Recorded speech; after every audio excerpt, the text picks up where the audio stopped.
Hello. आज की हमारी इस वीडियो का टॉपिक रहेगा क्लासिफिकेशन ऑफ बजट्स, या आप कह सकते हैं टाइप्स ऑफ बजट, यानी कि बजट के प्रकार के बारे में हमने आज की वीडियो में करना है कि बजट कौन कौन से तरीके से हम उनको क्लासीफाई कर सकते हैं। तो शुरू कर लेते हैं इसको वीडियो को। तो जो काइंड्स ऑफ बजट्स हैं, इनको क्लासीफाई करने के लिए हमारे पास कई बेस हैं जिन बेसिस पर जो है इसको क्लासीफाई किया जा सकता है। तो एक तो है कि टाइम के बेसिस पर आप बजट्स को क्लासीफाई कर सकते हैं अकॉर्डिंग टू फंक्शंस के, उनके कार्य अनुसार कि कौन कौन से कार्यों के बारे में बात की जा रही है, कार्यों के अनुसार उसको क्लासिफिकेशन की जा सकती है। फ्लेक्सिबिलिटी के अकॉर्डिंगली उसकी क्लासिफिकेशन हो सकती है कि लोचशीलता के हिसाब से अगर हम उसको ध्यान रखें तो वो लोचशीलता के अकॉर्डिंगली उनकी क्लासिफिकेशन हो सकती है। एंड अकॉर्डिंग टू सिचुएशन, यानी कि परिस्थिति के अनुसार की कैसी परिस्थिति है उसके हिसाब से उनको क्लासीफाई कर सकते हैं। तो मेजर जो उसकी क्लासिफिकेशन है कि टाइम के अकॉर्डिंगली, फंक्शंस के अकॉर्डिंग, फ्लेक्सिबिलिटी के अकॉर्डिंग या फिर सिचुएशन के अकॉर्डिंग उनको बजट्स को हम क्लासीफाई कर सकते हैं। तो अगर हम जो है उसको टाइम के अकॉर्डिंगली बजट को क्लासीफाई करते हैं तो उसको long term budget, short term budget और करंट बजट में उसको क्लासीफाई किया जा सकता है। अगर हम कहें कि अकॉर्डिंग टू फंक्शन, इनको हम डिटेल में भी आगे आपको बताएंगे। तो ये चार्ट मैं आपको थोड़ा सा तो समझा रहा हूँ क्योंकि जब हम एग्जाम में क्वेश्चन अटेम्प्ट कर रहे होते हैं तो अगर हम कुछ थोड़ा सा डायग्राम की फॉर्म में उसको बना देते हैं तो एक अच्छा इंप्रेशन उसका एग्जामिनर के ऊपर जो है वो पड़ता है। तो इनके नाम डिस्कस कर लेते हैं पहले, इनकी फिर डिटेल जो है वो आगे नेक्स्ट आगे वीडियो में जो हम करेंगे। तो अकॉर्डिंग टू फंक्शंस हमारे पास है operating budget, financial budget and master budget. And flexibility के अकॉर्डिंगली उसको फिक्स बजट और फ्लेक्सिबल बजट में हम क्लासीफाई कर सकते हैं। एंड अकॉर्डिंग टू सिचुएशन जो है वो बेसिक बजट और करंट बजट में उसको क्लासीफाई कर सकते हैं। तो ये चार बेसिस मैंने आपको बताया जिन बेसिस पर हम उनको जो है वो मेजरली क्लासीफाई कर सकते हैं। और हर एक क्लासिफिकेशन में आपके 2 या 3 टाइप्स में उसकी क्लासिफिकेशन हो सकती है। और उनकी सब क्लासिफिकेशन भी हो सकती है, क्योंकि जैसे हम कहें कि जो हमारे पास ऑपरेशनल बजट्स हैं तो sales budget, production budget, production cost budget, purchase budget, वो सभी ऑपरेशन बजट का पार्ट है। तो उनकी सब क्लासिफिकेशन भी जो है वो आगे फर्दर पॉसिबल है। बट मेजर जो उनको हम किस बेसिस पर क्लासीफाई कर सकते हैं वो आपको यहाँ पे इस डायग्राम में दिखाई दे रहा है। और आगे हम अभी वीडियो में जो करेंगे इनकी एक्सप्लेनेशन, तब आपको इनके जो है वो फर्दर क्लासिफिकेशन अगर हैं पॉसिबल तो उसके बारे में भी हम करेंगे। तो शुरू कर लेते हैं पहले वीडियो को। तो इसमें हमारे पास जो है अकॉर्डिंग टू टाइम, कि टाइम के अकॉर्डिंगली जो है वो कैसी क्या क्या क्लासिफिकेशन आपको बताई थी। एक तो आपके पास लॉन्ग टर्म बजट, तो समय के हिसाब से अगर हम कर रहे हैं तो लॉन्ग टर्म बजट जो कि लंबे समय के लिए बनाए जा रहे हैं, कि जैसे कि आपके 5 to 10 ईयर्स के लिए जो बजट बनाए जा रहे हैं they are known as long term budget, की जिसमें जो है वो लंबे समय के लिए बनाए जा रहे हैं। एंड इसमें क्या है कि जो लॉन्ग टर्म बजट्स हैं they are prepared by the top level management, क्योंकि लॉन्ग टर्म के लिए थिंक करना है तो ऑर्गेनाइजेशन का जो विजन है, मिशन है, उसको ध्यान में रखना है हमने। तो वो आपकी जो है लॉन्ग टर्म बजट्स हैं उनको टॉप मैनेजमेंट जो है वो डिसाइड करती है। और नॉर्मली क्या है कि इस तरह की जो बजट्स बनाए जाते हैं, जो लॉन्ग टर्म बजट्स है, उसमें लोअर लेवल की जो मैनेजमेंट है उनका पार्टिसिपेशन जो है वो बहुत ही कम जो है वो इसमें लिया जाता है। कि जैसे आपके जो कैपिटल एक्सपेंडिचर डिसीजंस हैं, लॉन्ग टर्म फाइनेंसिस से रिलेटेड डिसीजंस हैं, या बजट्स हैं, या फिर रिसर्च एंड डेवलपमेंट के बजट्स हैं, तो उन बजट्स के लिए जो है फिर हमारे पास लॉन्ग टर्म बजट्स होते हैं और they are prepared by the top level management. Then short term budgets की, शॉर्ट टर्म या मिड टर्म बजट्स हम जिनको हम कह लें कि जो आपके फॉर 1 ईयर 2 ईयर के लिए जो हमने बजट बनाए हैं, उन बजट्स को जो है मॉनेटरी टर्म्स में या क्वांटिटेटिव टर्म्स में हम उनको एक्सप्रेस करते हैं। आपको पता ही है जो भी आपके बजट्स हैं उनको क्वांटिटेटिव या मॉनेटरी टर्म्स में उसको एक्सप्रेस किया जाएगा। तो ये शॉर्ट टर्म बजट्स जो है वो बनाए जाते हैं कि फॉर अ ईयर और 2 ईयर्स की आपका सेल्स बजट है, प्रोडक्शन बजट है, रॉ मटेरियल परचेज बजट है, लेबर का बजट है, प्लांट यूटिलाइजेशन बजट है। तो ये बजट जो है वो ईयरली बेसिस पर या ईयर और 2 ईयर्स बेसिस पर या क्वार्टरली बेसिस पर या हाफ ईयरली बेसिस पर जो है वो बनाए जाते हैं। शॉर्ट टर्म के लिए ये बजट्स बनाए जाते हैं। और इसमें जो है इन लॉन्ग टर्म बजट्स को ध्यान में रखते हुए शॉर्ट टर्म बजट्स बनाए जाते हैं। इसमें जो है वो middle level, lower level management की जो पार्टिसिपेशन ज़्यादा रहती है। Then current budget, current budget means कि जो करंट सिचुएशंस हैं उनको ध्यान में रखते हुए, कि दैट इज फॉर मंथ्स और वीक्स, की कुछ अगर मंथ्स और वीक्स की बात की जाए तो वो करंट बजट की करंट सिचुएशन जो ऐसी है उस सिचुएशन के अकॉर्डिंगली जो है उसको ध्यान में रखते हुए वो बजट जो है वो बनाए जाते हैं। क्योंकि जो लॉन्ग टर्म बजट्स हैं, जैसे आपको बताया कि बजट बनाने हैं फ्यूचर के लिए बनाने हैं, तो अगर आपने 5 साल 10 साल के लिए प्रिडिक्ट करना है उसके लिए फिर आपको जो है वो प्रिडिक्शन अलग होगी, फोरकास्टिंग अलग की जाएगी, उसके हिसाब से बजट्स बनाए जाएंगे। बट अगर करंट बजट की बात की जाए तो करंट सिचुएशंस को प्रिडिक्ट करना जो है वो बहुत आसान हो जाता है। कि अगर आपने जो है वो 1 ईयर 1 मंथ और 2 मंथ्स के लिए प्रिडिक्ट करना है तो वो बहुत आसानी से आप प्रिडिक्ट कर सकते हैं। बट अगर आपको 5 ईयर्स और 10 ईयर्स के लिए प्रिडिक्ट करना है तो सिचुएशन को जो है वो प्रिडिक्ट करना बहुत मुश्किल होता है कि 5 साल या 10 साल में जो है वो क्या चेंजेस हो सकते हैं, या उन चेंजेस को हमने कैसे जो है वो के अकॉर्डिंगली जो है अपने आप को जो है कैसे ढालना है, उसके अकॉर्डिंगली क्या बजट्स बनाने हैं, तो उसको बनाना और इम्प्लीमेंट करना मुश्किल होता है। तो करंट बजट्स इसीलिए होते हैं कि जिसमें करंट सिचुएशंस को ध्यान में रखते हुए करंट एक्टिविटीज़ कैसे परफॉर्म करनी है, उसके लिए करंट बजट्स बनाए जाते हैं। देन अगर हम बात करें फ्लेक्सिबिलिटी के अकॉर्डिंगली, तो फ्लेक्सिबिलिटी के अकॉर्डिंगली हमारे पास फिक्स बजट्स हैं और फ्लेक्सिबल बजट्स हैं। तो अगर फिक्स बजट की बात की जाती है तो फिक्स बजट में क्या होता है कि जो है बजट बना लिए जाते हैं और beginning of the financial year वो बजट बना लिया जाएगा और they are prepared for a given level of activity की, एक लेवल ऑफ एक्टिविटी की। आपका लेवल ऑफ एक्टिविटी का मतलब कि आपकी जो प्लांट की जो कैपेसिटी है वो 100% है कि आपने जो है वो 100% इंस्टॉल किया हुआ है, बट उस 100% कैपेसिटी को नॉर्मली जो है जितनी भी ऑर्गेनाइजेशन है वो 100% कैपेसिटी का यूटिलाइजेशन नहीं करती। कुछ 60% करेंगे, कुछ 70 करेंगे, कुछ 80 करेंगे, कुछ 90 करेंगी, 95 करेंगे, 85 करेंगे, 75, जो भी उनका जिस भी लेवल ऑफ एक्टिविटी को उन्होंने अचीव करना है, तो उसके अकॉर्डिंगली वो लेवल ऑफ एक्टिविटी के लिए बजट बनाया जाता है at the beginning of the financial year. और इसमें क्या है कि जब भी आपका वो बजट शुरू होना है, बजट पीरियड शुरू होना है, उससे महीना, 1 महीना 2 महीना पहले जो है उसको बजट को हम बनाना शुरू कर लेते हैं। और इस बजट में जो फिक्स बजट, नाम से पता चल रहा है कि फिक्स बजट है, फिक्स बजट यानी कि स्थायी बजट है, तो उसमें क्या है कि आप समय के हिसाब से साथ साथ जो है वो कोई चेंजेस नहीं करेंगे। दैट मीन्स कि बजटेड फिगर्स में जो है वो कोई भी एडजस्टमेंट नहीं की जाएगी, कि जो भी आपने एंटिसिपेट किया था, जो भी आपने फोरकास्टिंग की थी, उस सिचुएशंस में, उन कंडीशंस में अगर कोई चेंज आता है तो उसके बावजूद भी जो है वो फिक्स बजट में कोई चेंज नहीं किया जाता है। कि अगर आपका एक्चुअल लेवल ऑफ एक्टिविटी और बजटेड लेवल ऑफ एक्टिविटी में जो है डिफरेंस है, तब भी जो है वो इनमें कोई चेंज नहीं किया जाएगा। So these are known as fix budgets. तो इसमें क्या है कि कई बार जो है वो कंपैरिजन में थोड़ी सी प्रॉब्लम आ जाती है, क्योंकि लेवल ऑफ एक्टिविटी जिसके लिए हमने बजट बनाया था वो डिफरेंट होती है और जो एक्चुअल में जो हमारे जिस लेवल ऑफ एक्टिविटी को हमने अचीव किया है वो डिफरेंट है। तो उसमें क्या है कि कंपैरिजन में प्रॉब्लम आ जाती है। दूसरा, अगर फ्लेक्सिबिलिटी की बात की जाए के बेसिस पर, तो फ्लेक्सिबल बजट, लोचदार बजट जिसको हम कह रहे हैं, तो फ्लेक्सिबल बजट में क्या है कि it is prepared for different level of activities. की अगर हमने 75 अचीव किया या 75 के लिए हमने बजट अलग बना लिया, 85 के लिए अलग बना लिया, 80% के लिए अलग बना लिया, 65 के लिए अलग बना लिया, तो अलग अलग लेवल ऑफ एक्टिविटीज़ के लिए हम वो बजट बना लेते हैं। उससे क्या है कि जिस लेवल ऑफ एक्टिविटी को हम अचीव कर पाएंगे, क्योंकि कंडीशन सिचुएशन समय के अनुसार चेंज होती रहती है, तो जिस लेवल ऑफ एक्टिविटी को अचीव कर पाएंगे उस लेवल ऑफ एक्टिविटी के साथ उस फ्लेक्सिबल बजट की जो फिगर्स हैं, उस लेवल ऑफ एक्टिविटी की एक्चुअल और बजटेड फिगर्स, उनको हम कंपेयर कर सकते हैं और एक बेटर कंपेरिजन जो है वहां पर किया जा सकता है। और ये जो फ्लेक्सिबल बजट हम बनाते हैं, तो जो भी हमारे कॉस्ट हैं उनको जो है हम 3 हिस्सों में डिवाइड कर लेते हैं, कि fix cost,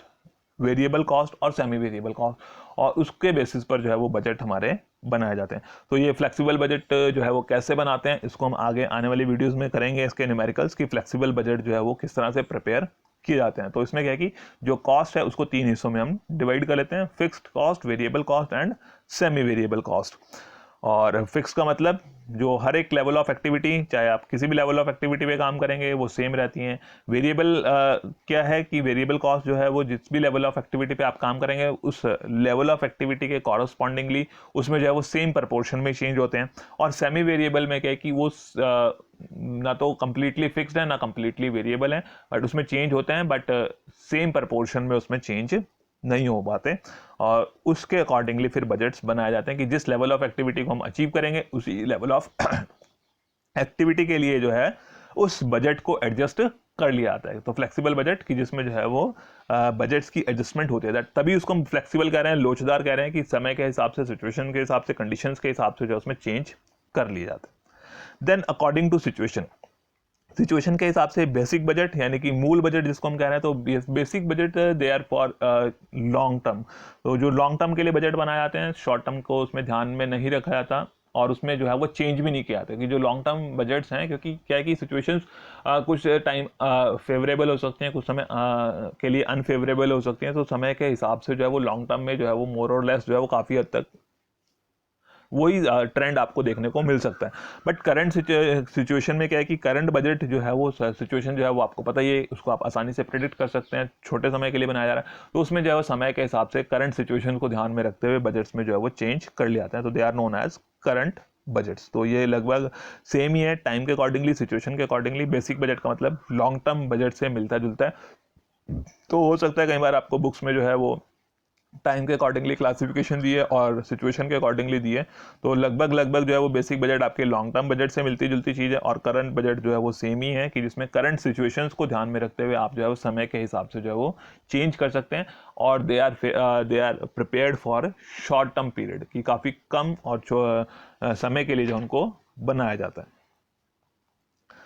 then according two functions, जो आपके पास फंक्शन के अकॉर्डिंगली हम बजट्स को क्लासीफाई कर सकते हैं। तो उसमें आपको मैंने बताया था, चार्ट जब दिखाया था, तो 3 क्लासिफिकेशन की थी हमने। एक तो ऑपरेशंस के बेसिस पर, ऑपरेशंस पर ऑपरेटिंग बजट्स, दूसरा फाइनेंशियल बजट्स, और तीसरा जो है वो मास्टर बजट। तो जो ऑपरेटिंग बजट्स हैं, जो बिजनेस ऑर्गेनाइजेशन के डिफरेंट फंक्शंस हैं, उसके बेसिस पर ऑपरेटिंग बजट्स बिजनेस ऑपरेशन से रिलेटेड, बिजनेस एक्टिविटी से रिलेटेड जो है वो बजट बनाया जाता है, कि एक स्पेसिफिक एक्टिविटी से रिलेटेड वो बजट बनाया गया। फॉर एग्जाम्पल, जैसे इसमें आपको यहाँ पे कई सारे एग्जांपल्स या नेम ऑफ बजट मैंने यहाँ पे लिखे हैं। तो जैसे आपका सेल्स बजट, तो सेल्स बजट में क्या है कि आपने जो है वो बजटेड फिगर्स देखनी है, कि आपकी जो है वो सेल्स को प्रिडिक्ट करना है कि एस्टिमेटेड सेल्स कितनी होगी, तो कितनी एक्यूरेसी से आप उसको प्रिडिक्ट कर सकते हैं। और डिपेंड करेगा कि आपने जो है वो कितने अच्छे से अपनी पास्ट फिगर्स को और फ्यूचर को एनालाइज किया, उसके बेसिस पर जो है आप सेल्स बजट बनाते हैं। नॉर्मली इसमें क्या है कि हम जो है वो जिन चीज़ों का ध्यान रखते हैं कि हमारे पास जो है वो पुरानी सेल्स फिगर्स, उसको हमने कंसिडर करना होता है जब हम सेल्स बजट बना रहे हैं। यहाँ पर ही जो है मैं आपको मोस्टली जो बजट्स हैं उनके जो है वो ब्रीफ समरी बता दूंगा। इसी में ही जो है वो आपने डिटेल अगर आपने करनी होगी तो आप बुक्स को रेफर कर सकते हैं। बट यहाँ पर जो है वो मोस्टली जो उसमें चीज़ें कंसिडर की जाती हैं, कैसे बनाए जाते हैं, क्या बनाया जाता है, तो उसका जो मेन पॉइंट्स है वो उन्हीं बजट्स को के बारे में हम यहीं पर डिस्कस कर लेते हैं थोड़ा सा। तो सेल्स बजट की उसमें जो है सेल्स फिगर को प्रिडिक्ट किया जाता है कि चाहे वो वैल्यू की फॉर्म में कह लो, चाहे क्वांटिटी की फॉर्म में कह लो, कि आपने जो है वो इतनी अमाउंट की सेल्स करनी है और इतनी यूनिट सेल करनी है। तो दोनों तरह से जो है वो सेल्स बजट बनाए जाते हैं। और जब वो बजट बनाए जाते हैं तो उसमें कुछ पॉइंट्स को हमें जो है वो ध्यान में रखना पड़ता है, कि जैसे हमारी पास्ट सेल्स फिगर्स क्या हैं, पास्ट सेल्स के ट्रेंड्स क्या हैं, और सेल्समैन की रिपोर्ट्स क्या कह रही हैं कि हमारे कस्टमर्स जो है वो कितने उनसे सेटिस्फाइड हैं, नहीं हैं, या वो क्या और एक्सपेक्ट कर रहे हैं। तो उन सब चीज़ों को भी हमें साथ में ध्यान रखना पड़ता है जब हम सेल्स बजट बना रहे हैं। साथ ही हमें देखना पड़ेगा कि रॉ मटेरियल की अवेलेबिलिटी कितनी है, सीजनल फ्लक्चुएशंस जो उसमें हो सकती हैं जो डिमांड में, उसको भी हमें साथ में कंसीडर करना पड़ता है जब हम सेल्स बजट बना रहे हैं। एंड अवेलेबिलिटी ऑफ फाइनेंस की, हमारे पास जो फाइनेंस कितना अवेलेबल रहेगा, कितना अवेलेबल है, क्योंकि जितनी हमें सेल्स करनी है तो उसके लिए हमें जो है वो प्रोडक्शन भी करनी पड़ेगी, प्रोडक्शन के लिए मटेरियल्स भी परचेज करने पड़ेंगे। तो हो सकता है कि फाइनेंस हमारा एक लिमिटिंग फैक्टर हो, तो उसको भी हमें ध्यान में रखना है कि कितने फाइनेंस हमारे पास अवेलेबल हैं। साथ ही साथ हमारी प्लांट की खुद की कैपेसिटी कितनी है, कि कितनी यूनिट्स हम प्रोड्यूस कर सकते हैं, वो भी हमें ध्यान रखना है। तो बहुत सारी फैक्टर्स होते हैं जिनको हमें कंसिडर करना पड़ता है, उसके बेसिस पर फिर वो बजट जो है वो बनाया जाता है। ऐसे ही प्रोडक्शन बजट है। अब आपको सेल, क्योंकि जैसे बताया था आपको मैंने कि सारी चीज़ें जो है वो एक दूसरे के ऊपर डिपेंड करती हैं। अगर सेल्स बजट जो है वो आपने बना लिया कि इतनी यूनिट्स आपने सेल करनी है, तो दूसरी तरफ वो उतनी यूनिट्स आपको प्रोड्यूस भी करनी पड़ेंगी। जब आपने जो है वो सेल्स बजट को प्रेडिक्ट कर लिया, बना लिया सेल्स बजट, तो उसके बेसिस पर आपको बनाना पड़ेगा कि आपने वो प्रोडक्शन कैसे कंप्लीट करनी है ताकि उतनी यूनिट्स जो है वो टाइमली सेल हो सकें। तो जब हम प्रोडक्शन बजट बनाते हैं तो हमें जो है वो प्रोडक्शन को प्लान करना है, अपनी प्लांट कैपेसिटी को देखना है, हमें देखना है कि कितना स्टॉक हम अपने पास जो है वो स्टॉक करके रख सकते हैं। प्रोड्यूस कर लिया, बट अगर आपका जो है वो सीजनल डिमांड है, सीजनल सेल्स है, तो आपको प्रोड्यूस भी करना है। प्रोड्यूस करने के बाद आपको स्टोर करना पड़ेगा, क्योंकि डिमांड सीजनल है, जिस सीजन में डिमांड होगी उसी सीजन में आपको प्रोवाइड करना है। बट अगर सीजनल डिमांड जो है वो एकदम से बढ़ जाएगी, तो हो सकता है कि आपकी उतनी प्लांट कैपेसिटी नहीं है कि आप उतनी यूनिट्स एकदम से प्रोड्यूस कर पाएं, तो आपको जो है वो यूनिट्स स्टोर करके रखनी पड़ेगी। तो आपको देखना है कि कितनी क्वांटिटी आप स्टोर कर सकते हैं, कितने टाइम तक वो स्टोरेज जो है वो रखी जा सकती है, कि जिससे जो प्रोडक्ट की क्वालिटी पे कोई फर्क ना पड़े। तो ये सब और जो सेल्स फिगर्स जो हैं उनको तो हमें साथ में ध्यान रखना ही है, उसके बेसिस पर ये प्रोडक्शन बजट बनाए जाते हैं। और जब हमने प्रोडक्शन बजट बना लिया कि कितनी यूनिट्स प्रोड्यूस करनी है, कब प्रोड्यूस करनी है, कैसे प्रोड्यूस करनी है, तो वो जब हमने बना लिया तो उसके बाद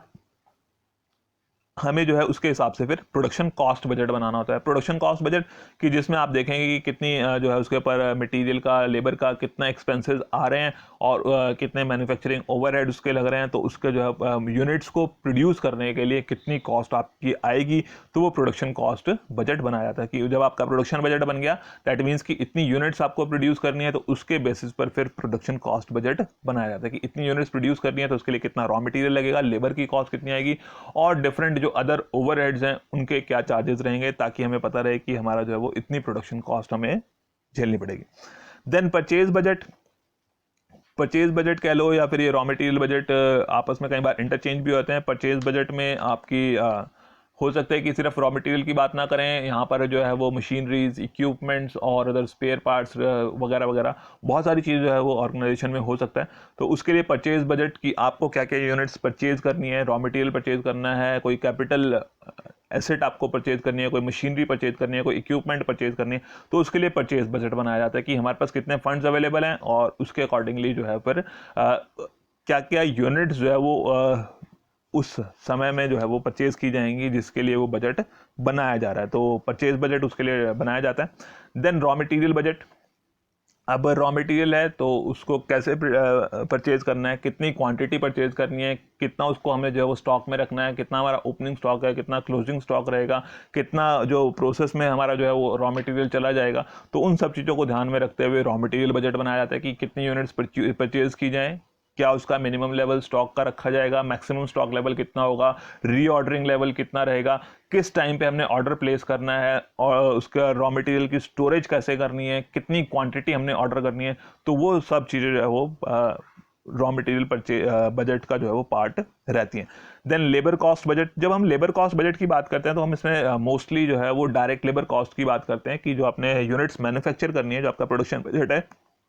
तो उसमें डायरेक्ट लेबर की कॉस्ट कितनी आएगी, क्योंकि जो इनडायरेक्ट लेबर है वो प्रोडक्शन से डायरेक्टली जुड़ी हुई नहीं है, तो उसको जो है वो ओवरहेड बजट में जो है प्रोडक्शन ओवरहेड बजट के अंदर हम कंसीडर कर लेते हैं। तो ये डायरेक्ट लेबर बजट जो है वो इसमें बनाया जाता है। या फिर इसके बाद जैसे आपके कुछ और मैन्युफैक्चरिंग ओवरहेड्स के बजट हैं या selling and distribution overhead budget है, तो ये सब जो है वो ऑपरेटिंग बजट का पार्ट है कि लेबर कॉस्ट में तो डायरेक्ट लेबर का हो गया, फिर जो आपके इनडायरेक्ट लेबर हैं या और अदर जो मैन्युफैक्चरिंग एक्सपेंसेस हैं उसके लिए मैन्युफैक्चरिंग ओवरहेड बजट अलग से बनाया जा सकता है कि कौन कौन से एक्सपेंसेस हैं, क्योंकि हर एक एक्सपेंस में जो है फिर उसकी क्लासिफिकेशन की जाएगी, fix cost, semi variable, variable cost, उसके बेसिस पर जो है वो बजट बनाए जाते हैं। सेलिंग डिस्ट्रीब्यूशन का बनाना है कि आपके जो है वो सेलिंग पर्सन, सेल्स पर्सन कितने हैं, सेल टेरिटरीज कितनी हैं, प्रोडक्ट्स कौन कौन से हैं, उसमें फिर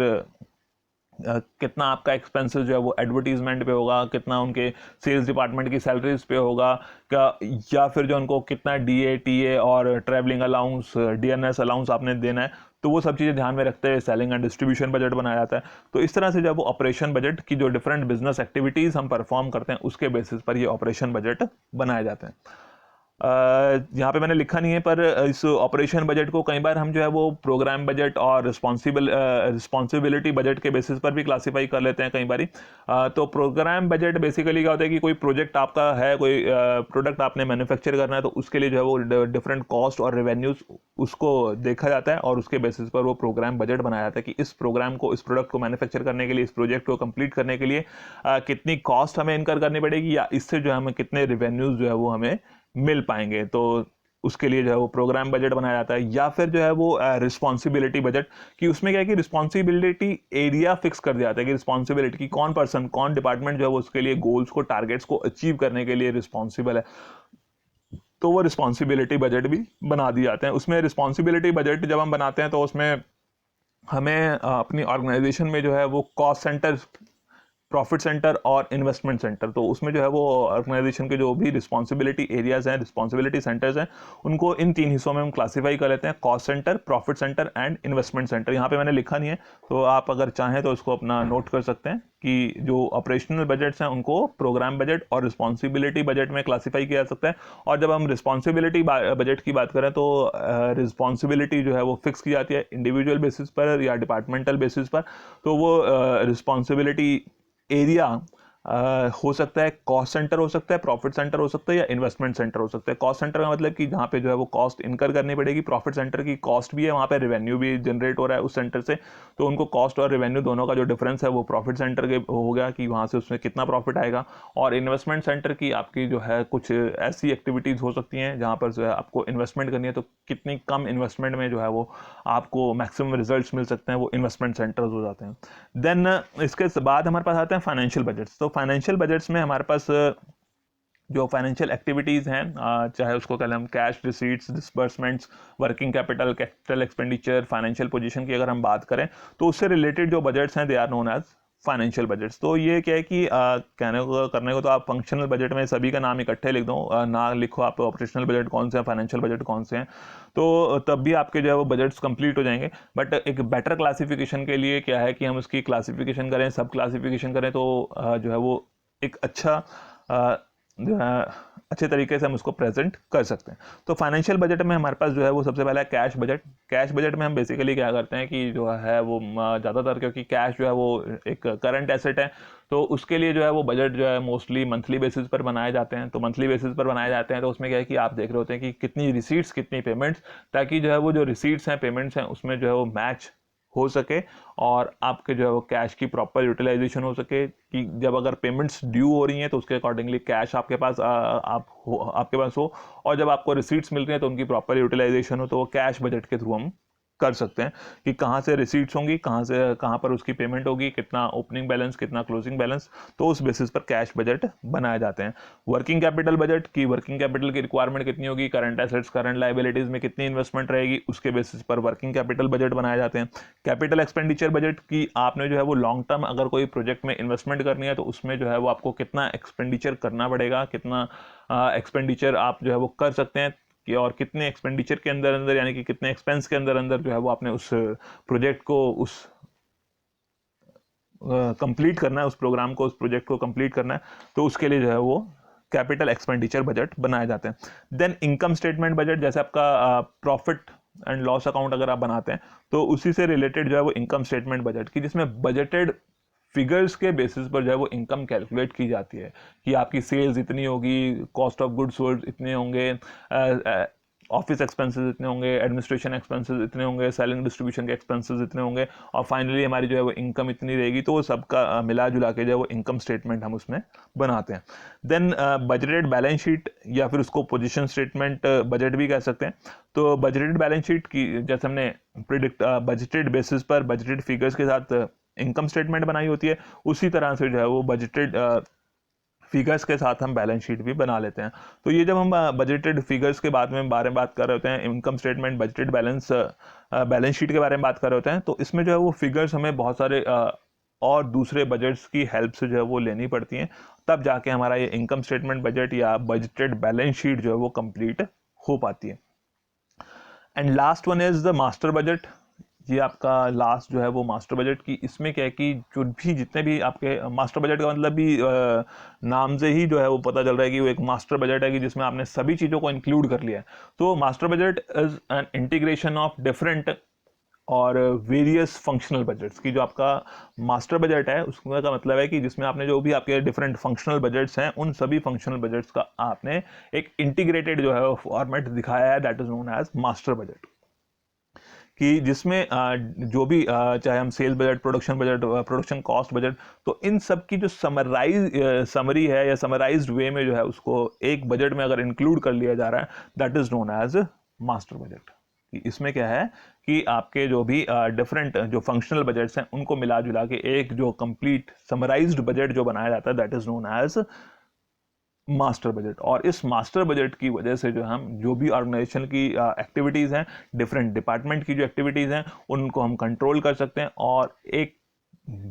जो बेटर कंट्रोल जो है इस मास्टर बजट की हेल्प से जो है वो ऑर्गेनाइजेशन में इम्प्लीमेंट किया जा सकता था। तो इस तरह से जो है वो बजट्स की क्लासिफिकेशन की जा सकती है, और हो सकता है कि डिफरेंट बुक्स में आपको जो है वो डिफरेंट क्लासिफिकेशन मिले, बट मोर और लेस जो है वो इन्हीं बेसिस पर जो है वो बजट्स की क्लासिफिकेशन की जाती है। Okay, thank you.